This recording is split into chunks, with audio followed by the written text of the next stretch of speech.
Lita, I am officially selling my entire apartment and moving to a completely different continent.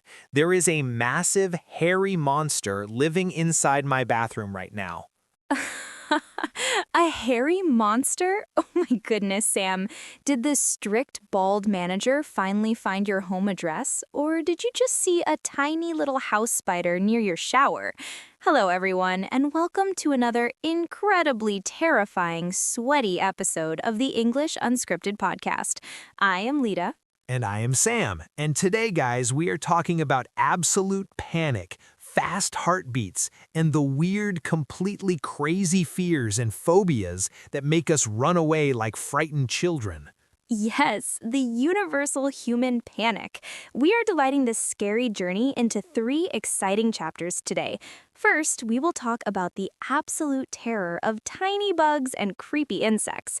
Then, in chapter 2, we dive into the deep, dark fear of heights and falling. And finally, chapter 3 is all about the crazy social fears we all have, like talking to angry strangers. 3 chapters of pure psychological therapy. But wait, Lita, before I tell you how a tiny insect completely destroyed my Saturday morning, we have a very important physical mission for our amazing listeners today. Oh, absolutely. It is challenge time, guys. What is the big healthy strategy for our language students today, Sam? Listeners, if you truly want to build massive, powerful English vocabulary muscles, you absolutely cannot just listen to this episode one single time. You have to treat this podcast exactly like an expensive, heavy gym membership. An expensive gym membership? I absolutely love lifting the heavy metal weights, Sam. How does the gym method actually work for our students' brains? Well, the very first time you play the video, you are just doing a simple, easy warm-up on the running machine. You relax, you listen to my terrifying spider story, and you just enjoy the fun conversation. But the second time, you walk straight to the heavy bench press. You pause the video, you lift the heavy B2 vocabulary words, and you speak them out loud until your brain is completely sweating. Yes, lift the heavy vocabulary weights, guys. Build that strong, confident fluency. So, Sam, please tell me about your bathroom monster. Did you actually try to fight the tiny spider? I absolutely did not fight it, Lita. I was standing in the bathroom holding a piece of my famous rock-hard black brick bread, and suddenly I saw it, a giant brown spider with 8 massive legs staring right at my bright yellow banana jacket. It was exactly the size of a dinner plate. A dinner plate? Sam, you are completely exaggerating the size of the poor animal. It was probably the size of a tiny digital coin. You are a grown 30-year-old man and you are completely terrified of a tiny harmless bug. Wait, Lita, let us pause your brave, fearless judgment right there. I think that's a wonderfully psychological, highly logical word for our listeners to deeply understand today. Rational. Yes, rational. It's an excellent, very intellectual B2 adjective that describes a thought or a decision that is based entirely on clear, logical facts and reason, and absolutely not on wild, crazy emotions, like knowing a tiny house spider cannot actually eat a giant human being. Listeners, please practice this highly logical, smart word and say it with us right now. Say it loud and clear in your room, guys. Calm your panicked minds. Ra-sh-un-o. Rational. Your massive fear of a tiny insect is completely not rational, Sam. You let your wild imagination turn a small bug into a dangerous green alien. And that actually makes me very curious about our brave listeners. Oh, absolutely. Listeners, we have our first very terrifying, sweaty question for you right now. What is the absolute weirdest, completely irrational fear that you secretly have? Are you terrified of dark rooms, tiny bugs, or maybe even loud balloons popping? Tell us your absolute weirdest phobias in the comments down below. We desperately need to know that Sam is not the only adult crying in the bathroom. So, Sam, did you actually drop your heavy black bread, or did you try to smash the spider with it? I absolutely panicked, Lita. My rational brain entirely stopped working. I did not use the heavy black bread as a weapon because I respect the poor spider's life, and also because I was absolutely terrified it would jump directly onto my face. You respect its life, but you want to sell your entire apartment because of it. Oh my goodness, Sam. Did you actually run away and leave the tiny spider in complete control of your bathroom? I absolutely did. I ran backwards, I slammed the wooden door shut, and I stuffed a dirty white towel under the door so it couldn't escape. The spider is officially the new owner of the bathroom. I am currently washing my face in the kitchen sink. You are washing your face in the kitchen sink? Sam, you have to open the door and deal with the tiny bug. You cannot live in fear of a spider that is probably already dead from the smell of your sweet garlic mushroom soup. Wait a minute, guys. Listeners, I have a fantastic native secret for you right here. Did you hear how Lita just pronounced the words have to? She sounded exactly like a strict, angry grammar professor forcing a terrified student to take a difficult exam.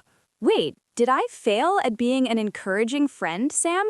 I thought have to was a perfectly strong, supportive way to make you face your terrible fears. It's an excellent grammatical way to order someone around, Lita, but when native speakers are talking very fast or when we're desperately forcing our cowardly friends to open a locked bathroom door, we almost never say have to. We smash the two words together and just say have to, have to.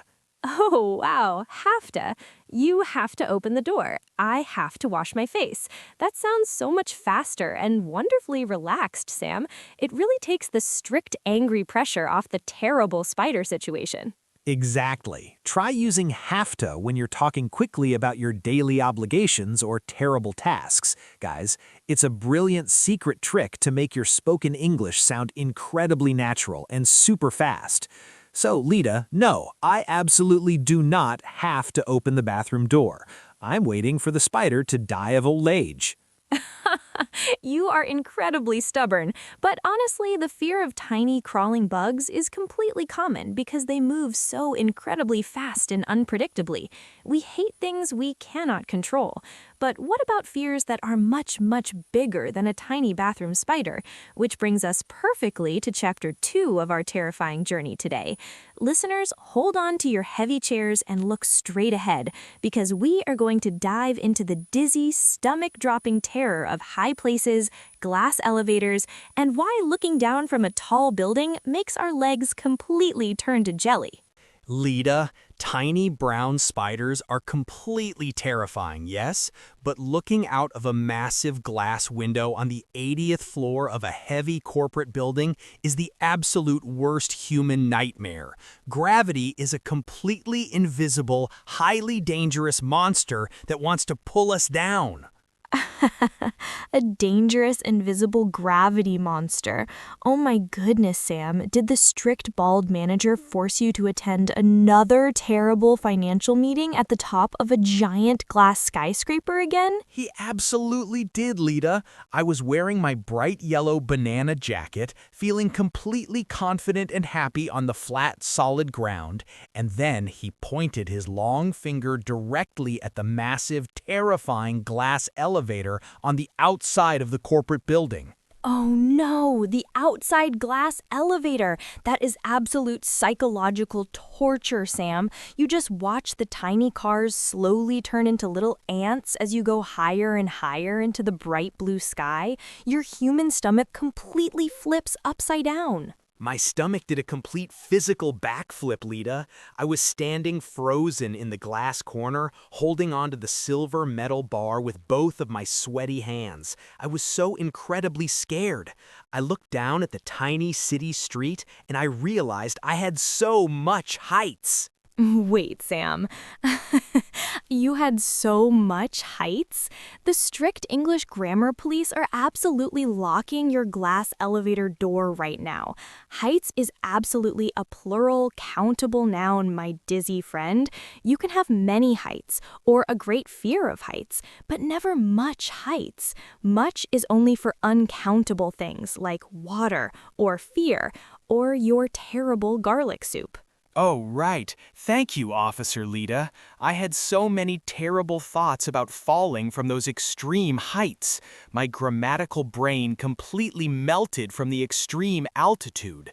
So as the glass box went higher, my vision started spinning in circles. Wait, Sam, let us pause your terrible spinning glass box right there. I think that is a wonderfully physical, highly disorienting vocabulary word for our listeners to deeply understand today. Dizzy. Yes, dizzy. It is an excellent, very physical B2 adjective that describes the terrible, uncomfortable feeling that everything around you is spinning and that you are going to completely lose your balance and fall straight down, like standing on the 80th floor and looking down at the tiny street. Listeners, please practice this completely unbalanced word and say it with us right now. Say it loud and clear in your room, guys. Hold on to the metal bar. Dizzy. Dizzy. I was so incredibly dizzy, Lita, that I honestly thought I was going to pass out directly under the bald manager's shiny shoes. And that actually makes me very curious about our brave, high-flying listeners. Oh, absolutely. Listeners, we have our second very dizzy, terrifying question for you today. When you are forced to ride an outside glass elevator or stand near a high balcony, do you completely panic or do you actually enjoy the beautiful, massive city view? Tell us your absolute worst fear of height stories in the comments down below. We desperately need to know that we are not the only humans who hate tall glass buildings. So, Lita, what is the actual scientific biological reason, Sam, that human beings are absolutely not born with wings? Your deep evolutionary brain knows exactly that if you accidentally drop your heavy yellow jacket from the 80th floor, it is going to crash horribly onto the gray concrete. A horrible crash onto the cold concrete. Lita, that thought completely paralyzes my physical legs. When the glass elevator finally stopped at the top floor, my knees were shaking so violently that I walked exactly like a confused old penguin. Oh, the classic terrified penguin walk. That is exactly what extreme adrenaline does to your strong human muscle, Sam. Your brain screams danger and pumps your entire body full of chemical energy to fight or run away very quickly. But you can't actually run away from a giant glass window. You absolutely cannot run away from the glass. I had to sit in a long corporate meeting for 3 entire hours, staring directly at the bright blue sky through a massive wall of glass. I was completely frozen in my uncomfortable black chair, holding a hot cup of coffee with 2 shaking hands. Wait, Sam, let us pause your terrifying shaking coffee cup right there. I think that is a wonderfully biological, highly chemical vocabulary word for our listeners to deeply understand today. Adrenaline. Yes, adrenaline. It is a highly scientific, very powerful noun that describes the natural chemical hormone that your body produces suddenly when you are completely frightened, angry, or very excited, like standing near a terrifying glass wall, which makes your human heart beat incredibly fast. Listeners, please practice this completely fast beating word and say it with us right now. Adrenaline. Adrenaline. My human body was completely full of terrible, shaking adrenaline, Lita. I honestly wanted to wrap myself entirely in bubble wrap and slowly roll all the way back down the corporate stairs. A giant yellow bubble wrap ball rolling down 80 floors? That would take you 3 whole days to reach the safe ground, Sam. But honestly, while physical fears like high buildings and tiny crawling spiders are completely terrifying, they are actually very easy to avoid if you just stay inside your safe flat apartment on the first floor. But there is a completely different, much darker type of fear that you cannot simply run away from. Which brings us perfectly to the third and final chapter of our psychological journey today. Listeners, clear your nervous throats and hold your shaking hands steady because we are going to dive into the absolute nightmare of social phobias, crowded rooms, and why standing up to speak in front of 20 quiet people makes us completely lose our human minds. Lita, falling from a giant glass box is completely terrifying, yes, but standing in front of 20 quiet, staring human beings in a bright corporate meeting room is the absolute worst psychological torture in the world. I would honestly rather fight the dinner plate spider to avoid public speaking. You would fight the dinner plate spider to avoid public speaking, Sam? Oh my goodness, that is the famous social phobia, the terrifying feeling of 20 pairs of human eyes staring directly into your sweaty soul. Did the strict bald manager force you to give a massive, boring presentation today? He absolutely did, Lita. I was standing at the front of the white room, wearing my bright yellow banana jacket, holding a tiny digital clicker. I had to explain the entire monthly budget spreadsheet to the company, but when I opened my dry mouth, my human brain completely erased the English language. I completely forgot how to speak. Oh no, the classic public speaking brain freeze, Sam. Your mind goes completely blank, your hands shake, and you just stare at the quiet audience like a terrified little fish. Exactly. I was standing there in absolute silence for 10 entire seconds. I felt so incredibly small and completely frightened by all the serious business suits staring at my yellow jacket. Wait, Sam, let us pause your terrifying silent brain freeze right there. I think that is an incredibly psychological, highly social vocabulary word for our listeners to deeply understand today. Intimidated. Yes, intimidated. It is a highly emotional B2 adjective that describes feeling completely frightened, very nervous, or totally lacking confidence because someone else seems much bigger, smarter, or more powerful than you, like standing in front of 20 angry corporate bosses. Listeners, please practice this completely terrifying social word and say it with us right now. Say it loud and clear in your room, guys. Stand up tall and brave. Intimidated. Intimidated. I was so incredibly intimidated, Lita. I finally panicked and accidentally shouted, "The green alien painting cost me my entire rent money," instead of reading the actual financial numbers.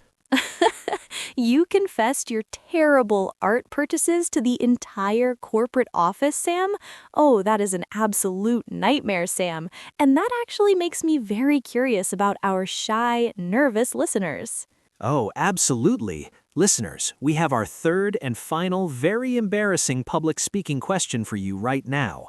When you have to stand up and speak in front of a large group of people, do you speak beautifully, like a confident leader, or do you completely freeze and forget your own name?